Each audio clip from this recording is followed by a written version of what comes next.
Your mind talks to you every day. The question is, are you listening or are you obeying? Because the strongest battles you will ever fight won't be with the world, they'll be with your own thoughts. Most people think the world controls their life, their job, their past, their circumstances, their luck. But the truth is, your life is not controlled by the world. It is controlled by the way you interpret the world. And that interpretation happens in one place, your mind. You don't see things as they are. You see things as you are. Two people face the same problem. One collapses, the other grows stronger. Same problem, different mind. And that difference decides everything. Most people don't realize this, but they live their life on autopilot. They react instead of respond. They feel instead of choose. They obey every thought as if it were truth. But a thought is not a fact. A feeling is not a command. An emotion is not an instruction. It is information, not direction. And the moment you understand that, you stop being controlled by your mind and you start leading it. Control does not begin with force. It begins with awareness. You cannot change what you do not notice. You cannot lead what you do not understand. You cannot master what you refuse to observe. Most people say, I am stressed. I am anxious. I am angry. But what they really mean is, I am experiencing stress. I am experiencing anxiety. I am experiencing anger. Those emotions are happening to you. They're not you. And when you separate yourself from your emotions, you create space. And in that space, you gain power. Power to pause. Power to choose. Power to respond instead of react. This is where discipline begins. Discipline is not punishment. Discipline is not restriction. Discipline is alignment. It is choosing what you want most over what you want now. The mind will always chase comfort, always chase pleasure, always chase avoidance. But purpose demands something different. Purpose demands focus. Purpose demands patience. Purpose demands consistency. And consistency trains the mind. Every time you resist a distraction, you strengthen your attention. Every time you delay gratification, you strengthen your discipline. Every time you choose your values over your impulses, you strengthen your character. And character is what carries you when motivation disappears. Because motivation will fade, feelings will change, circumstances will shift, but your standards, those stay. You do not rise to the level of your motivation. You fall to the level of your systems. And your mind is the system behind everything you do. Most people try to control their outcomes. They try to control people. They try to control circumstances. But the only thing you truly control is your response. And your response is shaped by your thoughts. So if you want to change your life, you don't start by changing your world. You start by changing your thinking. Not by silencing your thoughts, but by questioning them. Not by avoiding discomfort, but by understanding it. Not by escaping fear, but by learning from it. Because fear is not the enemy. Fear is a signal. It signals growth. It signals risk. It signals importance. The goal is not to eliminate fear. The goal is to stop letting fear lead. You don't need a fearless mind. You need a trained mind. A mind that can feel fear and still act. A mind that can feel doubt and still move. A mind that can feel discomfort and still grow. This is mental leadership. Leadership is not about controlling others. Leadership is about controlling yourself. It's about showing up when it's hard. It's about staying calm when it's chaotic. It's about staying grounded when it's uncertain. Because when you control your mind, you control your energy. When you control your energy, you control your actions. When you control your actions, you control your future. The strongest people are not the loudest. They are the most steady. They are not the most reactive. They are the most intentional. They do not allow temporary emotions to make permanent decisions. They do not allow momentary discomfort to steal long-term purpose. They do not allow negative thoughts to become limiting beliefs. They catch the thought. They question the thought. They choose the thought. And over time, that choice becomes identity. You don't become disciplined overnight. You become disciplined through repetition. You don't master your mind in one moment. You master your mind in 1,000 small moments when no one is watching. when you choose focus over distraction, when you choose effort over excuses, when you choose growth over comfort. That is where power is built. And here is the truth. You don't need to control everything in your life. You only need to control how you respond to it.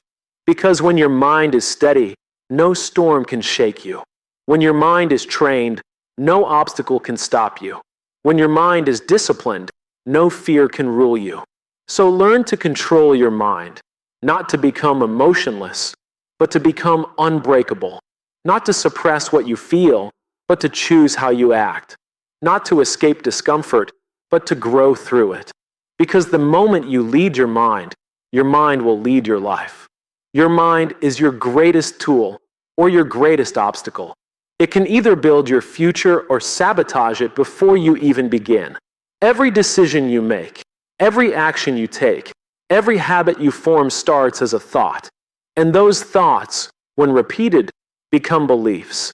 Those beliefs become your identity, and your identity shapes your destiny. Most people assume their thoughts are facts. They believe every doubt, every fear, every negative assumption their mind produces. But your mind is not always telling you the truth. It is telling you what it has learned, what it has been conditioned to expect, and what it has practiced repeating. And if you never question those thoughts, they begin to control your behavior without your permission. Your mind's job is not to make you successful. Its job is to keep you safe. Safety, in the mind's definition, means staying familiar, avoiding risk, and preserving comfort. Growth, however, requires discomfort. Progress requires uncertainty. Change requires courage. So when your mind tells you to stop, to quit, to avoid, to delay, it is not because you are incapable. It is because your mind is trying to protect you from the unknown. The problem is that safety and success rarely exist in the same place. If you only do what feels comfortable, you will only live what feels familiar. And familiarity, no matter how unsatisfying, can feel safer than uncertainty, no matter how promising. This is how the mind becomes an obstacle, not because it is weak, but because it is cautious. But that same mind, when trained, becomes your greatest asset. It becomes the source of focus, discipline, resilience, and clarity. It becomes the engine behind your growth instead of the brake that slows it down. The difference between these two outcomes is not intelligence. It is awareness. When you become aware of your thoughts, you create distance between you and them. You stop saying, "I am afraid," and start saying, "I am experiencing fear."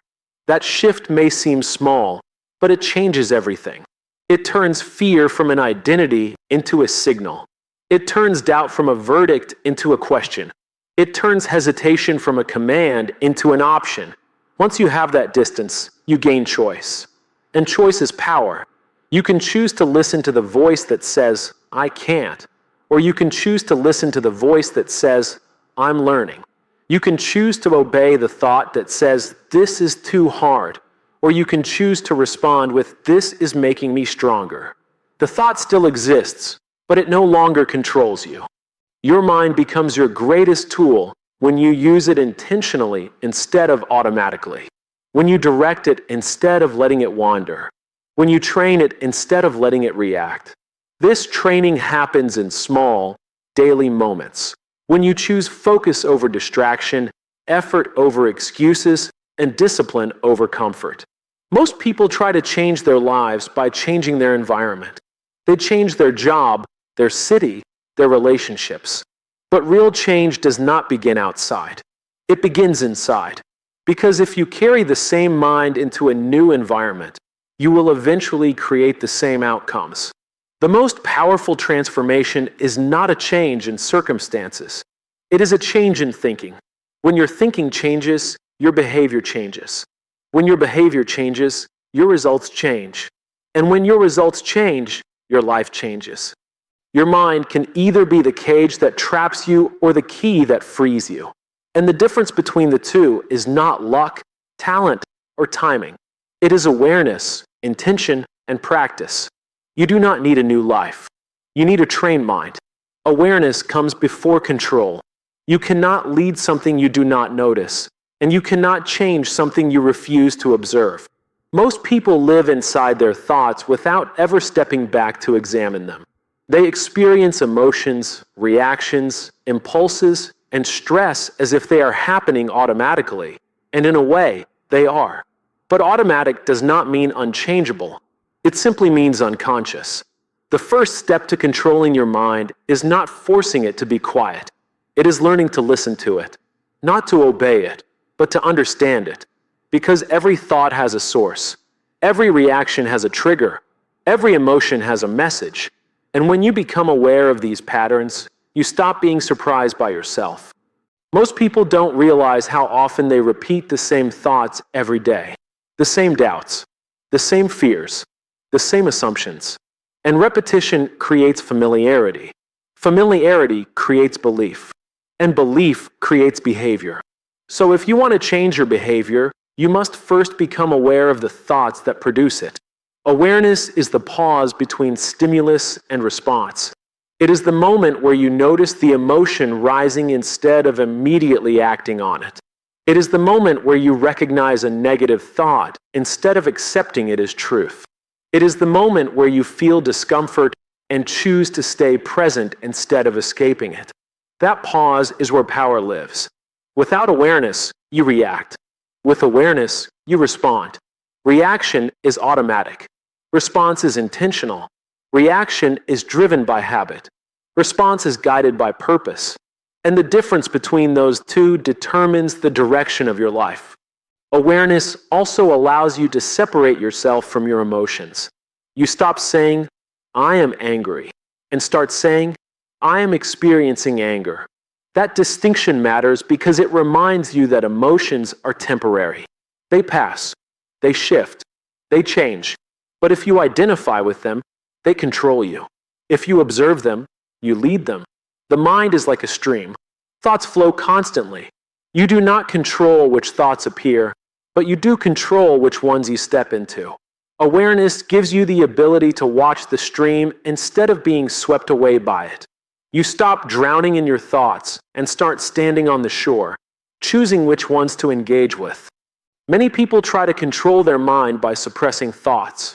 They try to push away fear, silence doubt, avoid discomfort. But suppression does not create control. It creates tension, and tension eventually turns into pressure. Pressure eventually turns into burnout. True control does not come from resistance. It comes from understanding. When you understand your triggers, you stop being surprised by them. When you understand your patterns, you stop repeating them unconsciously. When you understand your fears, you stop letting them define your choices. Awareness turns chaos into clarity. This clarity does not eliminate emotion. It refines it. You still feel fear, but it no longer paralyzes you. You still feel doubt, but it no longer stops you. You still feel stress, but it no longer overwhelms you.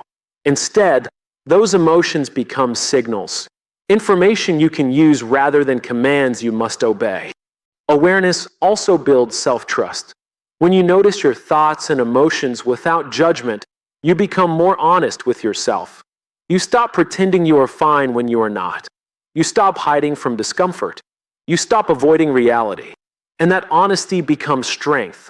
Most people want control, but few want awareness. Because awareness requires responsibility.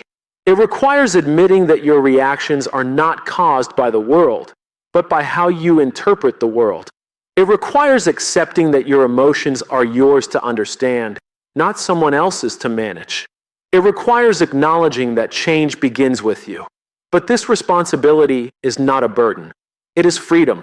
Because when you realize you are not controlled by your thoughts, you realize you can change them. When you realize you are not controlled by your emotions, you realize you can guide them. When you realize you are not controlled by your past, you realize you can create your future. Awareness is not a destination. It is a daily practice. A moment-by-moment choice to notice instead of numb, to observe instead of avoid, to understand instead of suppress. And with every moment of awareness, you reclaim a little more control over your mind, your behavior, and your life. Discipline is choosing purpose over impulse. It is not about punishment, restriction, or control through force.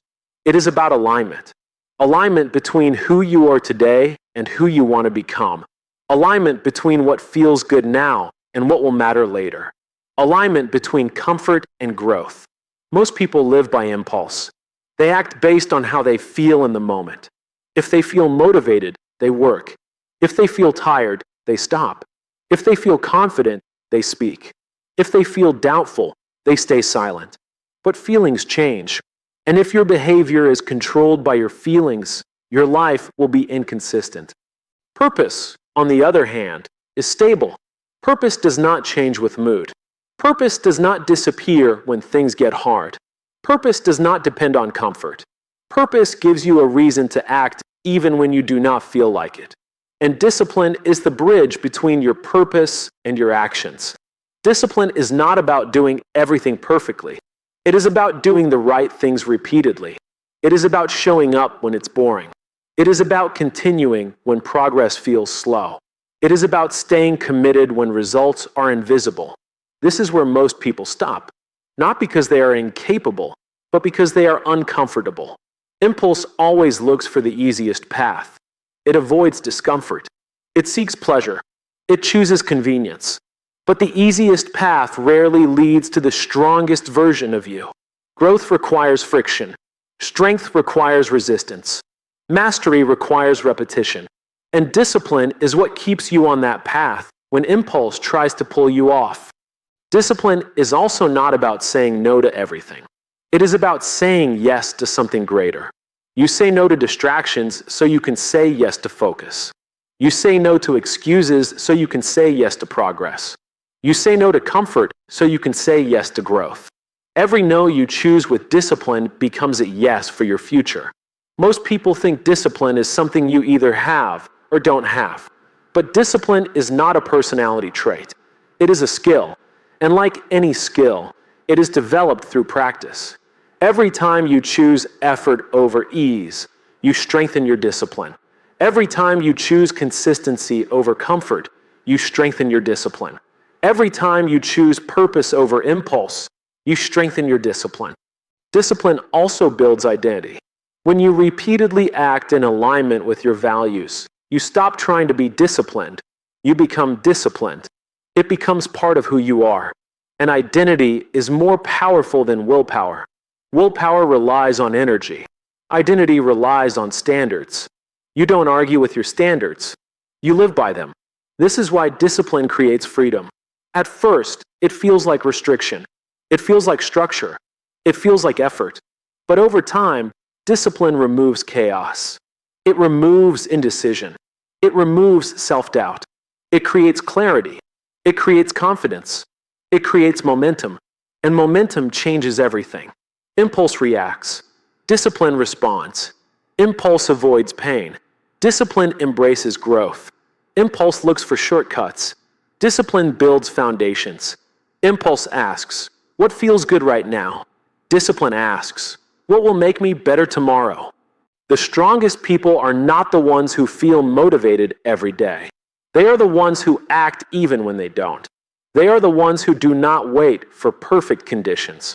They are the ones who do not negotiate with their standards. They are the ones who understand that discipline is not something you turn on. It is something you live. Every great achievement is the result of thousands of small, disciplined choices. Not one big moment, not one burst of effort, but consistent alignment between purpose and action, between intention and behavior, between who you are and who you are becoming. Emotions are signals, not commands. They are information about what is happening inside you, not instructions for what you must do next. Most people live as if their emotions are orders. If they feel afraid, they stop. If they feel angry, they react. If they feel discouraged, they quit. But emotions were never meant to lead your life. They were meant to inform it. Every emotion has a message. Fear often signals risk or uncertainty. Anger often signals a boundary has been crossed. Sadness often signals loss or unmet needs. Anxiety often signals the future feels unpredictable. These signals are useful. They provide awareness. They highlight areas that deserve attention. But a signal is not a strategy. It tells you something is happening, not how you should behave.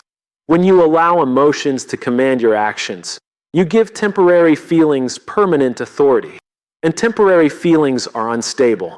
They change with sleep, stress, nutrition, environment, and circumstances.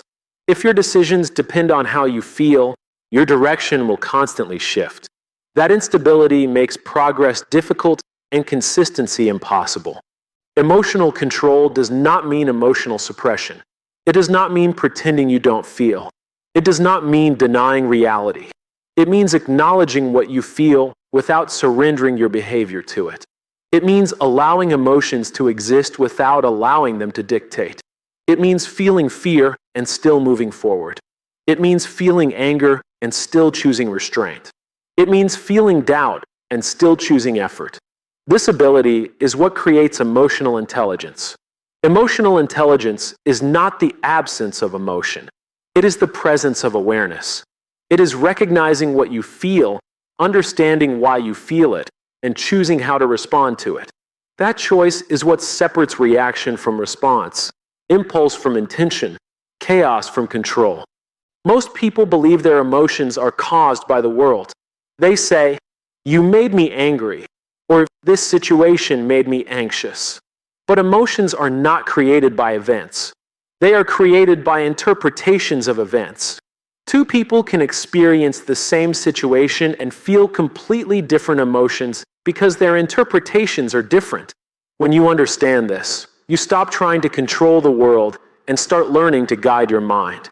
Emotions become dangerous only when they go unexamined. When you don't question them, they grow louder. When you don't understand them, they become confusing. When you don't regulate them, they become destructive. But when you observe them, they become manageable. When you understand them, they become useful. When you regulate them, they become powerful. The strongest people are not the ones who feel the least. They are the ones who feel deeply and still act wisely. They do not suppress their emotions. They do not explode with their emotions. They integrate their emotions. They listen to them without obeying them. They honor them without surrendering to them. Emotions are like weather. You cannot control the weather, but you can prepare for it. You cannot stop the rain, but you can bring an umbrella.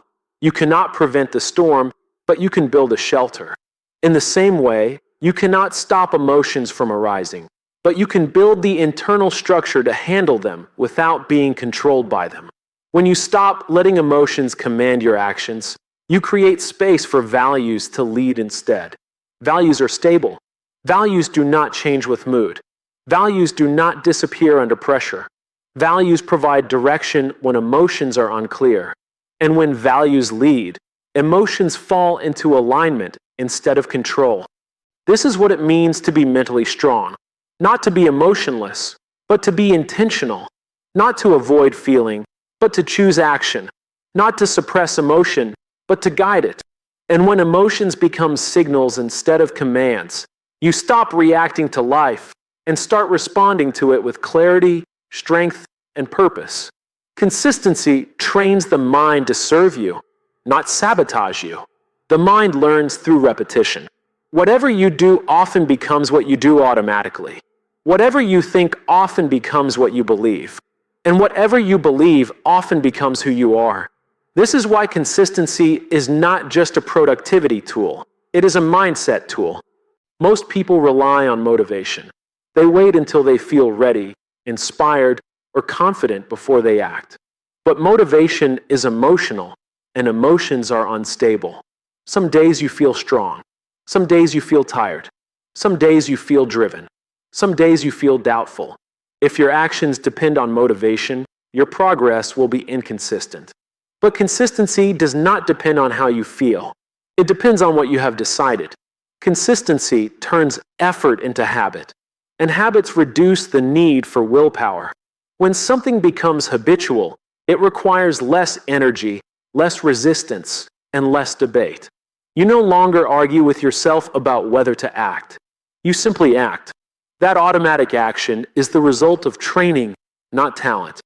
The mind, by default, seeks comfort and efficiency. It prefers what is familiar over what is effective. It prefers what feels easy over what leads to growth. This is how the mind sabotages progress, not through weakness, but through preference.